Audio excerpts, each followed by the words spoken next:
Welcome to Diligent Canine, and in this video I'm going to talk about temperament and personality testing for young dogs and puppies. Before I get started, I want to mention that throughout this video I'm going to make reference to several books and podcasts and different assessment tools. And if you're watching this on Patreon, I will upload and post links to those tools so that you can have them to use.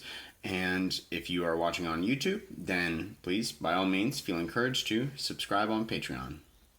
I also wanted to note that this testing process that I'm going to talk about is mostly meant for young dogs or puppies. It could be applicable to both breeders and shelter dogs. If you're rescuing, you might have to tweak things a little bit or do the best you can with the environment or the tools you have available, but the principles will still remain the same. You will obviously be a little more limited in what you can and can't do with a shelter dog based on the environment that they have set up, what kind of visiting area they have for you to look at dogs. But a breeder should let you play with and interact with and probably even take the dog somewhere so that you can be sure that what you're getting is what you want. I will add some notes at the end for temperament testing for working dogs, coming straight out of some podcasts with Mike Ritland as well as Jerry Bradshaw from Tar Heel Canine. The assessment process that I'm going to talk about comes right out of Chapter 2 of Mike Ritland's book, Team Dog. And it's a really good overall assessment tool for testing your dog's environmentals, their level of engagement, activity level, and getting a quick snapshot of their drives and really just like who they are as an animal. So I'm going to expand on that a little bit. And the first thing I'm going to talk about then is observing the dog's interaction, specifically with other dogs. So I want to see how the dog is playing with its litter mates. Obviously, if a dog is running and jumping and sort of playfully wrestling with its litter mates, that's a good sign. You've got a good social dog that has healthy boundaries. There's some back and forth in the play and the tussling. That's what dogs do. What you kind of want to look out for, or what would be a little bit of a yellow flag, but maybe not quite a red flag to me, is a dog that is standoffish or just kind of isolates itself from the litter mates. That dog might have some nerve issues. They might grow out of it, but that's not really something I want either. So what is definitely a red flag is a dog that is overtly aggressive and hurtful to its litter mates and has to be physically put in place or constantly corrected by the mother. Obviously, that is going to have some issues down the road as well. Once I've gotten a feel for how the dog interacts with its litter mates or other dogs, I also want to know how the dog is going to interact with me. So this will be the first place where having some food in your pocket and a rag in the other pocket is going to be really helpful in the testing process. So when I bring the dog away from its litter mates, I want to see how it responds to the environment. Does the dog become anxious and fearful? Is it constantly looking back at the litter? Is it trying to run back to the litter or get back to the place we came from? That is something that I don't want in a dog. What I want is a more confident dog. So if the dog is maybe a little cautious, a little apprehensive, but is kind of going with the flow, that's acceptable. And obviously, a dog that is very eager and very excited and seems to temporarily forget about its litter mates and mother and comes running to play to you, that's a great sign. When you're in a shelter, when you get to the waiting area or the visiting area, when the kennel tech brings the dog to you, this is a good time to do something similar. Observe the dog's behavior. Is it nervous? Is it excited to see a new person? And that may not be black and white, so pay attention to the dog's body language. Is it rigid?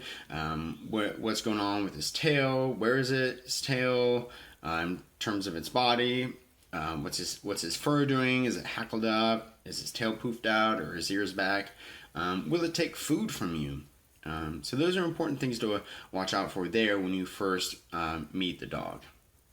Moving right along with that, I want to see how well the dog engages with me. So once I know that the dog is not fearful, it's not anxious about being away from its crate, if it's at a shelter, or away from its litter mates.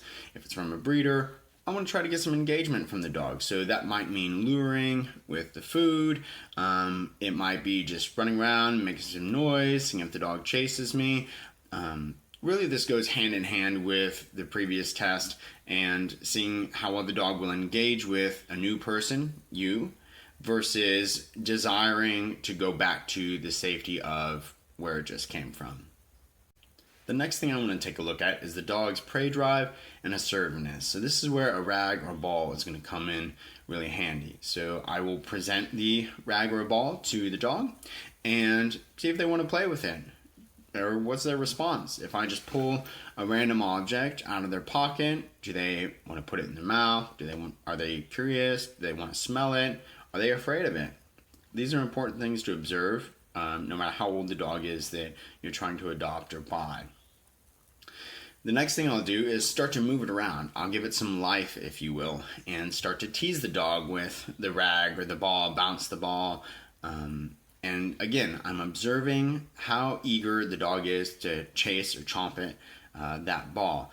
Even if you don't want a working dog or don't plan to do any biting sports, this can be a really helpful test, or this little process here can be helpful in determining what kind of dog you're getting into. How drivey is this dog? If you want a couch potato dog, then you're not going to be happy with a dog that is constantly going 100 miles an hour trying to chase this ball. So, moving on, when you throw the ball then, this is just as important to see the dog's enthusiasm when he chases it. True enough, some dogs, they don't like to fetch that much. They're not that prey driven, but that's why we're doing this test. So you need to have a clear picture of what you want from a dog, as well as what you don't want, or what is going to be too much for you to handle, and to not be mistaken about those things. So we've presented the ball or the rag, we've given it life to see if the dog wants to chase it, we've thrown it, again, to see the degree of energy that the dog does chase it or not, and that they bring it back to you. That's the next part of this test. So when the dog brings the rag or the ball back to you, how willing are they to relinquish that? In other words, how assertive is the dog in holding on to what they just had? And again, I won't get into specifics in this video about what is better for what situation, but you need to know yourself, and you need to know what you want from a dog. So if the dog has a really firm grasp and they're really standing up to you, again, regardless of the age of the dog, that might be something you want. If you're looking for a hard working dog, it might not be something you want if you want a dog that is going to be pretty easygoing to play casual games with.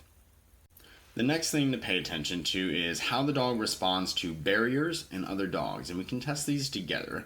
Obviously, in a shelter, there are lots of dogs around, so how this process goes is confining the dog in an area, so putting it behind a barrier, whether that is in a crate, a kennel, behind a door, and what we want to happen is have another person, a strange person, walk by.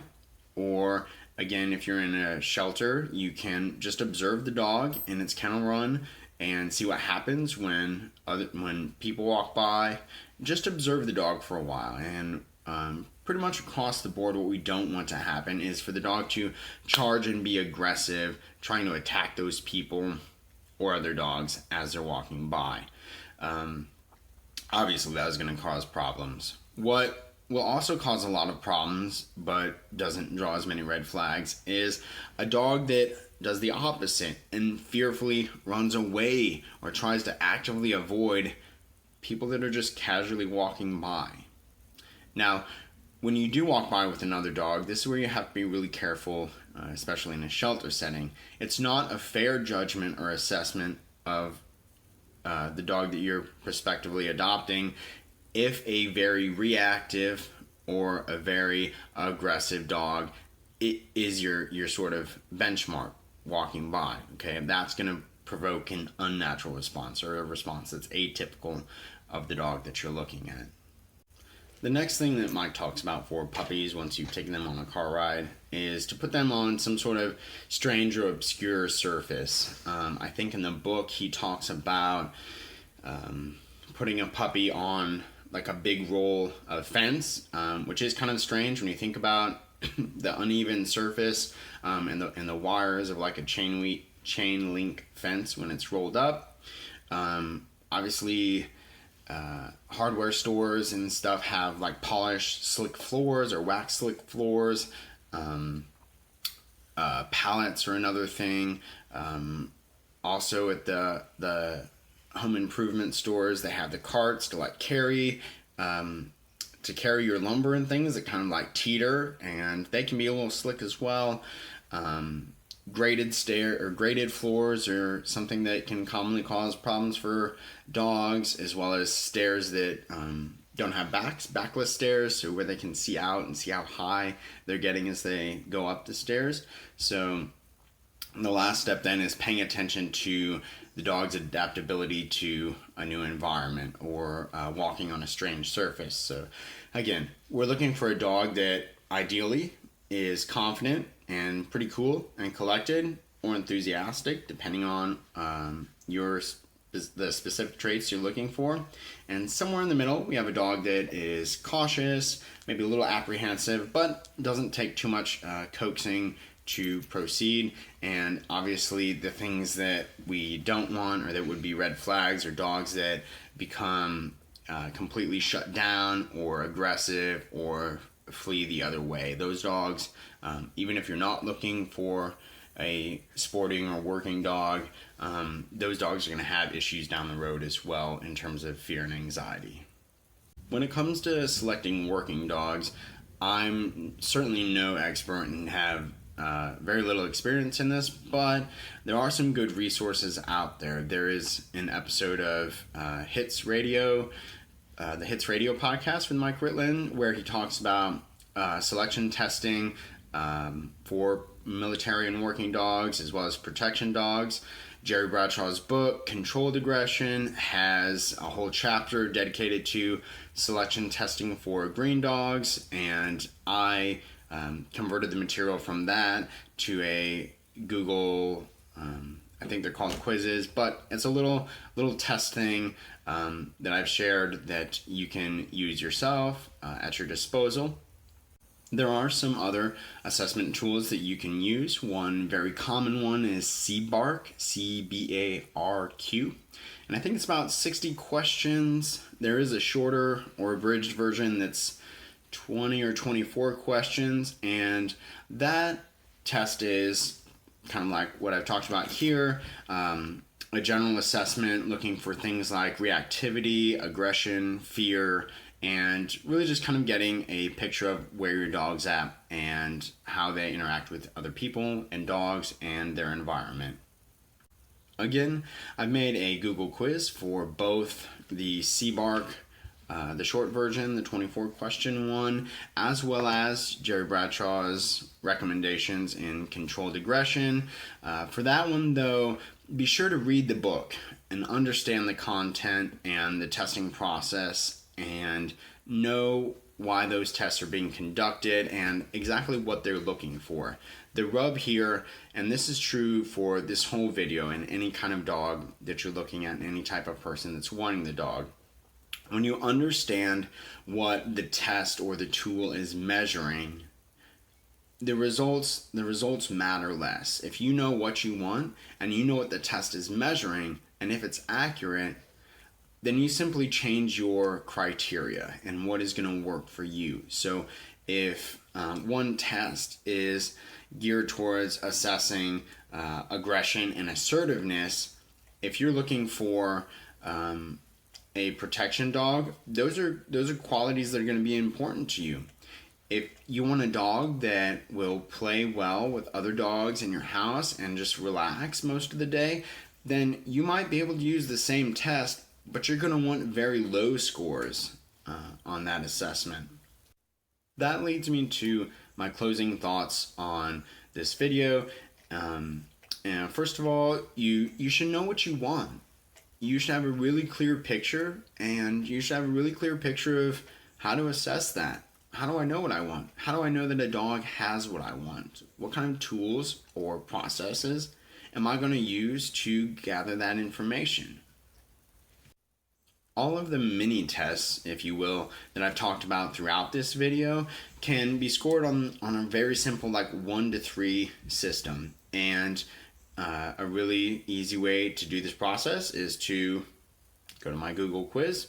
Most of the things are ranked from 1 to 3. You could even do it on paper if you want, and sort of keep score for your dogs. What is the criteria that is important to you, the criteria that is not important to you, and each dog, they get scored on each of those mini tests, and they get a total score at the end. So you get a really good picture for yourself then of what dogs, if dog A is strong in this area but weaker in this area, and vice versa for maybe a second or third or fourth dog that you're looking at. You've got a really quantitative way to measure what dog is going to be the best fit for you. I want to add a couple more notes as well before we finish up here. And that is that buying a dog should not be an emotional process. It is an investment that is going to last you for probably the next 10 years or more of your life. That's probably longer than most of the relationships in your life. So this should not be an emotional or impulsive decision. However, when you're talking about shelter dogs in particular, you kind of have to know what you want and you have to be ready to buy. I've used the metaphor before of buying or adopting a shelter dog. It's kind of like buying something from a thrift store. You have to constantly be looking for what you want and be able to buy it at the drop of a hat because it might not be there tomorrow. So understanding and having a very clear idea of what you want, what you don't want, how to measure those things, and being confident in your willingness to make a decision are things that are going to help you out and help your dog out as you start to live with it. The other thing to remember is that when you buy a puppy, you're still rolling the dice. When you adopt a dog, you're still taking some chances. The puppy might grow into something totally different than how it presented when you did your selection testing. The shelter dog that you adopted, its personality might not fully come out or present itself until months and months down the road. 3-6 months since you've been living with the dog, you really get a fuller picture of who that dog is.